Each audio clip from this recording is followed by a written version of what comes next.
जय माता दी। सर्वमंगल मांगल्ये शिवे सर्वार्थ साधिके शरण्ये त्र्यंबके गौरी नारायणी नमस्तुते। चैत्र मास का पावन महीना चल रहा है और चैत्र मास के पावन महीने में हम श्रीमद् देवी भागवत पुराण के अध्यायों का श्रवण कर रहे हैं। अभी तक हमने देवी भागवत पुराण के 14वें अध्याय का श्रवण किया है।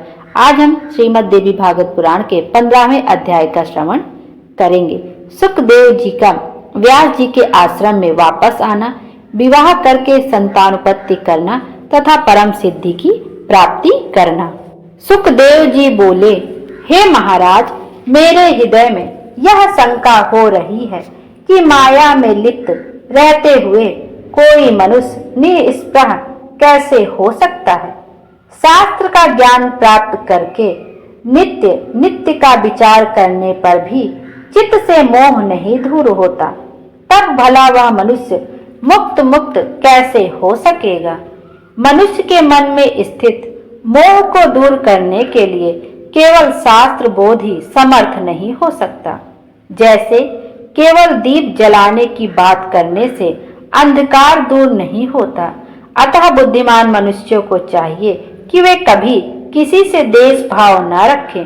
परंतु हे नृपश्रेष्ठ, गृहस्थ वह कैसे संभव है। अभी भी आपकी धन प्राप्ति की कामना, राज्य सुख तथा युद्ध में विजय प्राप्त करने की अभिलाषा शांत नहीं हुई है, तब आप जीवन उन्मुक्त कैसे हो सकते हैं। अभी चोरों के प्रति चोर बुद्धि तथा तपस्वी के प्रति साधु बुद्धि आपकी है ही। अपने पराये का भेदभाव भी अभी आप में है, तो फिर हे राजन, आप विदेह कैसे। अभी आप कटु तिक्त कसैले एवं खट्टे रसों का तो भले बुरे का ज्ञान रखते ही हैं। हे राजन, आपका चित्त शुभ कर्मों में रखता है, अशुभ कर्मों में नहीं। जागृत स्वप्न सुसुप्ति ये अवस्थाएं अभी आपको समयानुसार होती ही हैं, तब भला आपको तुरैया अवस्था कैसे प्राप्त होती होगी। हे राजन, घोड़े रथ हाथी तथा पैदल सैनिक यह सब मेरे अधीन हैं और मैं इन सब का स्वामी हूँ। ऐसा आप अपने को मानते हैं या नहीं। आप मधुर भोजन को प्रसन्नता पूर्वक अथवा बेमन से खाते ही होंगे। हे नृपश्रेष्ठ, आप माला और सर्प में क्या समान दृष्टि वाले हैं। हे राजन, विमुक्त पुरुष तो वह कहलाता है जो मिट्टी के ढेले और स्वर्ण को समान समझता हो, सब जीवों में एकात्म बुद्धि रखता हो तथा जीव मात्र का उपकार करता हो। मेरा मन घन घर स्त्री आदि में कभी नहीं लगता, इसलिए अकेले ही निष्प्रह भाव से मैं सदा विचरण करता रहूं, यही मेरा विचार है। निसंग ममता रहित और शांत होकर केवल पत्र मूल फल इत्यादि ग्रहण करता हुआ मैं निद्वंद एवं अपिरग्रही होकर मृग की भांति स्वच्छंद विचरण करूंगा। हे पार्थिव, ग्रह धन तथा रूपवती स्त्री से मुझ विरक्ति चित्त और गुणातीत का क्या प्रयोजन है। आप अनेक प्रकार की राग देश युक्त बातें सोचते हैं, फिर भी मैं विमुक्त हूँ, ऐसा आप कहते हैं। यह सब मुझे तो केवल आपका दंभ ही जान पड़ता है। आपको कभी शत्रु की, कभी धन की, कभी सेना की चिंता रहती ही है, तब हे राजन, आप निश्चिंत कहाँ।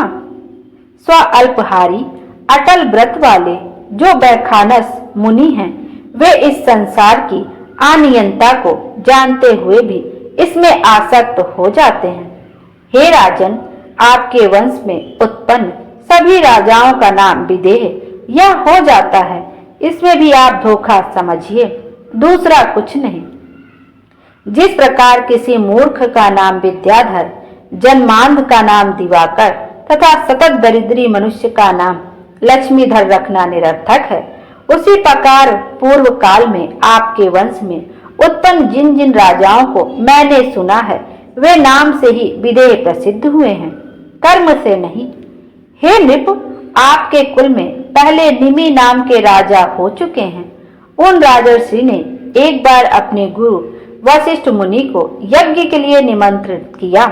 उस समय वशिष्ठ जी ने उनसे कहा कि आपसे पहले इंद्र ने मुझे यज्ञ के लिए आमंत्रित कर रखा है। इंद्र का यज्ञ संपन्न कराकर मैं आपका भी यज्ञ पूर्ण करूंगा। अतः हे राजेंद्र, तब तक आप धीरे धीरे यज्ञ सामग्री एकत्र कराइए। ऐसा कहकर वशिष्ठ मुनि इंद्र का यज्ञ कराने के लिए चले गए और महाराज निम्ने ने किसी दूसरे आचार्य को बनाकर अपना उत्तम यज्ञ संपन्न कर लिया। यह सुनकर वशिष्ठ जी राजा पर अत्यंत क्रोधित हुए और उन्हें श्राप देते हुए बोले, हे गुरु का परित्याग करने वाले, तुम्हारा शरीर नष्ट हो जाए। यह सुनकर महाराज निम्ने भी श्राप दिया कि आपका भी शरीर नष्ट हो जाए। इस प्रकार वे दोनों एक दूसरे के श्राप से नष्ट हो गए, ऐसा मैंने सुना है। हे राजेंद्र, विदेह होकर भी राजा ने अपने गुरु को स्वयं श्राप क्यों दे डाला? हे नृपश्रेष्ठ, यह तो मेरे मन में परिहास जैसा प्रतीत होता है। जनक जी बोले, हे विप्रवर, आपने ठीक ही कहा है, इसमें मिथ्या कुछ भी नहीं है, ऐसा मैं मानता हूँ। फिर भी आप मेरी बात सुने। हे विपेंद्र, गुरु व्यास जी मेरे परम पूज्य हैं। उन अपने पिता का साथ त्याग करके आप वन में जाना चाहते हैं। वहां भी तो मृग आदि पशुओं के साथ आपका स्नेह संबंध रहेगा ही, इसमें संदेह नहीं। पृथ्वी, जल आदि महाभूत तो सर्वत्र ही विद्यमान हैं, तब आप निसंग कैसे हो पाएंगे? और फिर हे मुनि, भोजन आदि की भी चिंता रहेगी ही, तो निश्चिंत कैसे रहेंगे? जिस प्रकार आपको वन में दंड और मृग चर्म की चिंता बनी रहेगी, उसी प्रकार मुझ विशालशील राजा को भी राज्य संबंधी चिंता तो होगी ही। आप ही भ्रम में पड़कर यहाँ तक दूर देश में आए हैं। मुझे किसी प्रकार का विकल्प रूपी संदेह नहीं है, क्योंकि मैं तो सर्वथा निर्विकल्प हूँ।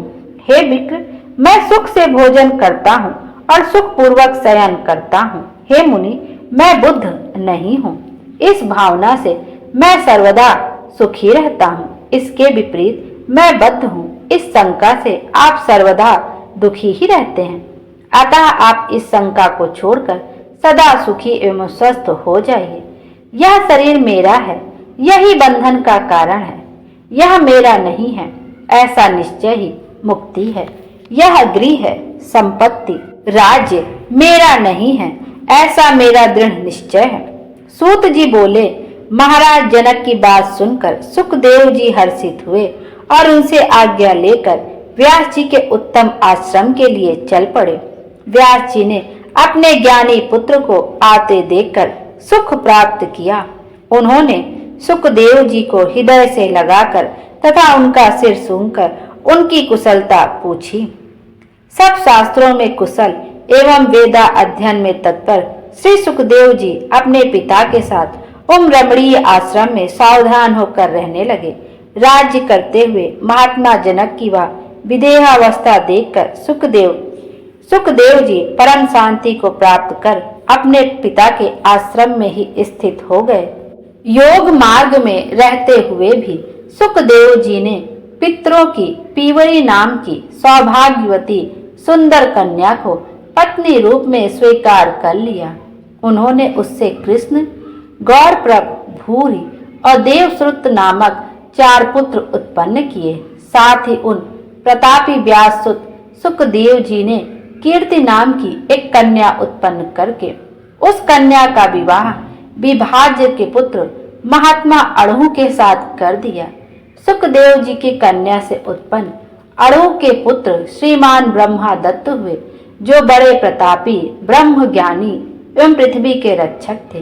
वे कुछ समय के बाद देवर्षि नारद के उपदेश से और परम श्रेष्ठ ब्रह्म तत्व का ज्ञान पाकर योग मार्ग का आश्रय लेकर राज्य का भार अपने पुत्र को सौंपकर बद्रिका आश्रम चले गए। वहां नारद जी के कृपा प्रसाद से प्राप्त माया बीज के उपदेश से उन्हें निर्बाध तथा तत्क्षण मुक्ति दायक ज्ञान उत्पन्न हुआ। उधर सुखदेव जी भी अपने पिता का साथ त्याग कर कैलाश के सुरम्य शिखर पर चले गए और निसंग भाव से अविचल ध्यान लगाकर स्थित हो गए। कुछ ही दिनों में उन्हें परम सिद्धि प्राप्त हो गई और वे पर्वत के शिखर से उड़ गए तथा महातेजस्वी वे सुखदेव जी आकाश में जाकर सूर्य के समान सुशोभित होने लगे। तब सुखदेव जी के उड़ते ही पर्वत शिखर 2 भागों में विभाजित हो गया। सुखदेव जी के आकाश में जाते ही अनेक प्रकार के उत्पात होने लगे। ऋषियों के द्वारा स्तुति किए जाते हुए वे सुखदेव जी अंतरिक्ष में वायु की भांति स्थित हो गए। वे अपने तेज से दूसरे सूर्य की भांति दीप्तिमान हो रहे थे। इसी बीच पुत्र के वियोग से व्यग्र होकर व्यास जी बार बार पुत्र पुत्र कहते हुए उस पर्वत की चोटी पर पहुंचे जहां सुखदेव जी रहते थे।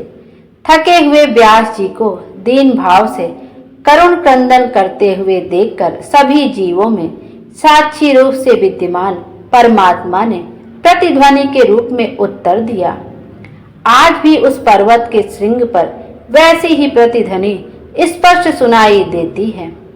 अपने प्रिय पुत्र सुखदेव के विरह में हे पुत्र कहकर विलाप करते हुए व्यास जी को शोक संतप्त देखकर साक्षात शंकर जी वहां आकर उन्हें सांत्वना देने लगे। हे व्यास जी, आप शोक मत कीजिए, आपके पुत्र श्रेष्ठ योग वेदता है।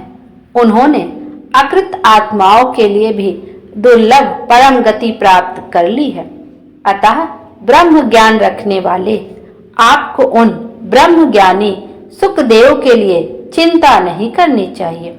हे पवित्र आत्मन, सुखदेव के समान पुत्र के द्वारा आपकी महान कीर्ति हुई है। व्यास जी बोले, हे देवेश, हे जगतपति, मैं क्या करूं, शोक दूर नहीं हो रहा है। पुत्र दर्शन की लालसा वाले मेरे नेत्र आतृप्त हैं। महादेव जी बोले, अब आप अपने पुत्र की रमणीय छाया अपने पास सर्वदा विद्यमान देखेंगे। हे मुनिवर, हे परतंत्र, उस छाया को देखकर आप अपना शोक दूर कीजिए। सूत जी बोले, तदंतर व्यास जी ने अपने पुत्र सुखदेव की ओजस्विनी छाया देखी। उन्हें वरदान देकर शंकर जी वहीं अंतर्ध्यान हो गए। महादेव जी के अंतर्ध्यान हो जाने पर व्यास जी भी अपने आश्रम को लौट आए। सुखदेव जी के वियोग से संतप्त होकर वे अत्यंत दुखी रहने लगे। जय माता दी। इस प्रकार से 14वां अध्याय यहीं पर समाप्त होता है। कल की वीडियो में हम लोग 15वें अध्याय का श्रवण करेंगे। सत्यवती का राजा शांतनु से विवाह तथा 2 पुत्रों का जन्म, राजा शांतनु की मृत्यु, चित्रगांधा का राजा बनना तथा उसकी मृत्यु, विचित्रवीर का काशीराज की कन्याओं से विवाह और क्षय रोग से मृत्यु, व्यास जी द्वारा धृतराष्ट्र, पांडु और विदुर की उत्पत्ति। कल की वीडियो में हम 15वें अध्याय की इन कथाओं का श्रवण करेंगे। माता रानी हम सब की मनोकामना पूरी करें और हमारे जीवन को खुशियों से भर दें। Thank you.